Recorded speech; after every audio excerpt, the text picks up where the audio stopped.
آپ صرف ظہر اور عصر کو لیٹ کیجئے کہ رمضان میں خالی 2 نماز رمضان میں پڑھوں گا، زیادہ ثواب ملے گا. ثواب ملے گا، گھٹے گا یا بڑھے گا؟ گھٹے گا. وہ تو بالکل ٹیکنیکلی تو گھٹے گا. صحیح بات ہے. تو زکات کا کیسے بڑھ جائے گا؟ نہیں مطلب یہ ایک ذہن بنا ہوا ہے نا کہ لوگ کہتے ہیں کہ رمضان میں کچھ بھی کلیئر کر رہا ہوں نا، وہی ذہن کلیئر کر رہا ہوں نا، میں اتنا جو محنت کر رہا ہوں وہی ذہن کلیئر کر رہا ہوں. جی آپ کی بات صحیح ہے. جب اپنے ٹائم پر فرض ہے تو اس کا اصلی ثواب اسی ٹائم پہ ملے گا. اگر آپ اس کو لیٹ کریں گے تو بڑھے گا نہیں، ثواب گھٹ جائے گا. بڑھے گا اس خوش نصیب کا جس کی زکات کا مہینہ از خود فطری طور پر رمضان بن رہا ہے. مگر وہ ہر سال تو نہیں ہو سکتا نا، کیونکہ ہر سال مہینہ تو 10 رمضان 10 دن پیچھے چلے جاتا ہے. مہینہ ہر بار تو رمضان ہی کا حساب ہے. نہیں، اصل میں زکات میں بھی چاند کے مہینے کا اعتبار ہے، انگریزی مہینے کا اعتبار نہیں ہے. اچھا. ہمیں رمضان، ہمیں جتنی زکات نکالی ہے نا، ہمارے تمام اسلامی احکام جو سال والے ہیں وہ سب چاند کے حساب سے ہیں، سورج کے حساب سے نہیں ہے. ٹھیک ہے، سمجھ گیا. بالکل صحیح بات ہے آپ کی بات. تو اپنے ٹائم پہ عمل کریں گے اس کا ثواب زیادہ ہے. آپ 70 نہیں 70,000 درجے بھی مل سکتا ہے آپ کے اخلاص کی بنیاد پر. لیکن آپ اپنا لاجک سے ہم اس کو یوں آگے پیچھے کریں گے تو ثواب بڑھنے کے بجائے گھٹ جائے گا. اس لیے میں نے شروع میں ہی کہا کہ گھٹ جائے گا. بہت شکریہ. اتفاق سے کوئی خوش نصیب ایسا ہے کہ اس کا نصاب رمضان میں ہی پورا ہوا، اس کو رمضان کا ثواب ملے گا، اس کی خوش نصیبی ہے. اس کو دوسرے کو تمنا کرنے کی کوئی ضرورت نہیں ہے. ارے یار کاش کہ میرا بھی رمضان میں ہوتا. ارے آپ کو کیا پتا کہ محرم میں آپ نے خرچ کیا رمضان سے بڑا ثواب مل جائے. یہ تو اللہ. ابھی مثال کے طور پر ایک بات بتا دوں، رمضان کے 1 سال کے روزے کا ثواب کتنا ہے؟ 1000 مہینے کے برابر نہیں، وہ تو شب قدر کا ہے. رمضان کے 1 سال کے روزے کتنے دن کے لیے گناہ کا کفارہ بنتے ہیں؟ ایک مہینے کا رمضان کا جو روزہ ہے وہ کتنے دن کے گناہوں کا کفارہ ہے؟ حدیث میں جو ذکر ہے 1 سال کا. 1 سال کا. اچھا، صحیح ہے نا. حدیث میں آتا ہے کہ ایک انسان ایک رمضان میں روزہ رکھے تو اللہ اس کے 1 سال کے گناہوں کو معاف کر دیتے. ٹھیک ہے. کتنے روزے ہوتے ہیں؟ کم سے کم 29 روزے ہوتے ہیں. 29 تو 29 سال ہو گئے سیدھا سیدھا. نہیں، پورے مہینے کی بات کر رہا ہوں میں. 29 نہیں، میں ایک بات سمجھا رہا ہوں کہ پورے 1 مہینے کے رمضان کا روزہ پورے سال کے گناہوں کا کفارہ بنتا ہے. تو کم سے کم 29 روزے تو ہم رکھتے ہی 1 مہینے میں. ٹھیک ہے نا. جی. اور یہ روزے فرض بھی ہیں، سمجھ گئے؟ جی. فرض روزہ 29 روزہ رکھیں گے تو 1 سال کا گناہ کا کفارہ بنتا ہے. اور 9 ذی الحجہ کا 1 روزہ رکھیں گے، فرض بھی نہیں ہے، 2 سال کے گناہ کا کفارہ بنتا ہے. بتائیے کتنی بڑی بات ہے. ہم لوگوں کو پتہ ہی نہیں. یہ اللہ کا کام ہے. نہیں، ہم کمپیئر نہیں کر رہے ہیں، یہ اللہ کا کام ہے. 1 رات کو 1000 رات کے برابر بنا دیا، 1000 مہینے کے برابر بنا دیا. 1 دن کے روزے کو 2 سال کا کفارہ بنایا، اور فرض 29 روزے کو 1 سال کے گناہ کا کفارہ بنایا. یہ اللہ کا کام ہے. لہٰذا کوئی یہ کہے گا کہ ارے رمضان میں زکات دینے سے ثواب زیادہ ہوتا ہے. نہیں، آپ کا جس مہینے میں فرض ہوا ہے اپنے ٹائم پہ ادا کرو، صحیح ثواب آپ کو اس وقت ملے گا. اچھا، جیسے کہ ابھی ہمیں یہ چیز پتہ نہیں تھی تو ہم فرض کریں ابھی یہ سال ہم رمضان میں دے دیتے ہیں، کیونکہ وہ ہم نے پچھلے کافی سال سے رمضان کا مہینہ ہی سیٹ کر رکھا ہے کہ چلو زکات ہم رمضان میں ہی نکالیں گے. تو اب کیونکہ ذہن صاف نہیں ابھی تک، مطلب پتہ نہیں تھا، اب پتہ چل گیا. تو اب جب ہمارا ایگزیکٹ بنتا ہے تو ہم انشاءاللہ نیکسٹ جو دیں گے وہ ایگزیکٹ مہینے پہ ہی دیں انشاءاللہ. تو میں وہی مطلب سمجھنا چاہتا تھا کہ یہ ٹھیک رہے گا، کیونکہ اب تو وہ ٹائم نکل چکا ہے. دسمبر میں آتا ہے وہ جو ہمارا ویسے دسمبر ہے، تو دسمبر کو گیا ہوئے 4 مہینے ہو گئے. تو اب ہم اس میں اگلے بار دیں گے تو دسمبر میں دے دیں گے. یہ نہیں تو آپ اس بار کیوں نہیں دیں گے؟ جب آپ کا مہینہ دسمبر سمجھ میں آ رہا ہے تو آپ دسمبر میں دیجیے. دسمبر میں انگریزی عربی مہینہ کون سا ہے اس کے حساب سے عربی مہینہ اپنا فٹ کر لیجیے. نہیں تو وہ دسمبر تو 4 مہینے پیچھے چلا گیا، وہ چلا گیا نا، وہ کوئی گزر مسئلہ گیا. نہیں، کوئی مسئلہ نہیں ہے. 4 مہینہ پیچھے چلا گیا نا. آپ زکات دے دیں پچھلے سال کی، آپ زکات ابھی دے دیں، آپ زکات ابھی دے دیں. ہاں، اچھا آپ یہ کہہ رہے ہیں کہ مطلب ہم ابھی پچھلے سال والی زکات رمضان میں نکال دے رہے ہیں، اگلے سال والی اپنے ٹائم پہ دیں گے. ہاں بالکل، دسمبر میں دیں گے. جی وہی کہہ رہا تھا میں. لیکن آپ دسمبر کو نا عربی مہینے کے ساتھ سیٹ کر لیجیے. آپ دسمبر بھول جائیے، عربی مہینہ سیٹ کیجیے.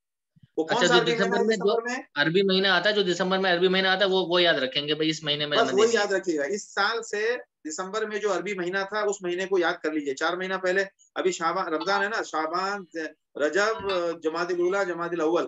آپ کا مہینہ جمادی الاول ہے. جمادی الاول انشاءاللہ. ٹھیک، بہت شکریہ. جی. یہ سامعین کرام ایک کا سوال بہت دیر سے چیٹ باکس میں ہے، بس اس کو پوچھ کر 11:10 ہو رہے ہیں، اور باقی تو ایک سوال یہ لکھا ہوا ہے کہ اگر پہلی طلاق کے بعد رجوع نہیں کرے تو کیا طلاق مکمل ہو جائے گی یا 3 طلاق کا انتظار ہوگا؟ ایک طلاق دینے کے بعد اگر عدت گزر گئی، شوہر نے رجوع نہیں کیا تو عدت گزر گئی، اب ختم سے مراد یہ ہے کہ عورت دوسرے مرد سے شادی کر سکتی ہے اگر اس نے شادی نہیں کیا ہے ابھی تک، اور اتفاق سے پہلے شوہر سے کی طرف واپس جانے کا ارادہ ہے، تو نکاح نیا کر کے دوبارہ پہلے شوہر کے پاس جا سکتے ہیں، کسی دوسرے شوہر سے نکاح کرنے کی ضرورت نہیں ہے۔ ایک کی عدت پوری ہونے کے بعد یہ معاملہ ہے۔ اگر وہ پہلے شوہر کے بعد دوبارہ نکاح کر کے جائے گی تو اس کا ایک طلاق ختم ہو چکی ہے، 2 باقی ہے۔ اگر شادی کریں گے تو بھی 2 باقی ہے، شادی نہیں کریں گے تو بھی 2 باقی۔ جی حسین صاحب سمجھ میں آ گئی؟ اب چونکہ وہ علیحدگی کر چکے ہیں تو اس کی طلاق نکاح ہے نہیں، اب دوسرے سے شادی کر چکی تو اب طلاق پڑے گی نہیں۔ طلاق تب پڑے گی جب وہ دوبارہ اس کے نکاح میں آئے گی۔ جی نہیں سمجھ میں آیا؟ جی حسین صاحب سمجھ میں آ گئی بات؟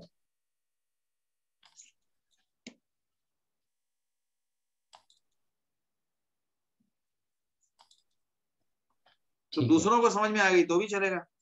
ہاں صحیح، نہیں بات تو کلیئر ہو گئی الحمدللہ۔ اچھا سوال تھا، کلیئرٹی تھی اس میں۔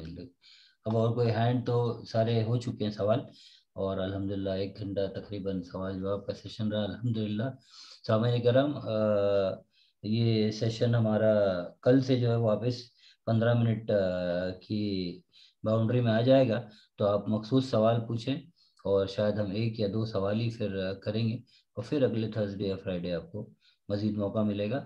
الحمدللہ ان سوال جواب سے کافی کچھ سیکھنے مل رہا ہے، زکوٰۃ اور دیگر جو مسائل ہے معاشرے میں جو ہے رائج۔ آج کے بہت اچھے سوال تھے، ان کو ہم جو ہے وہ یوٹیوب پہ اپلوڈ کریں گے، تو آپ ضرور بضرور اپنے دوست اور احباب اور رشتہ داروں سے اسے شیئر کریں۔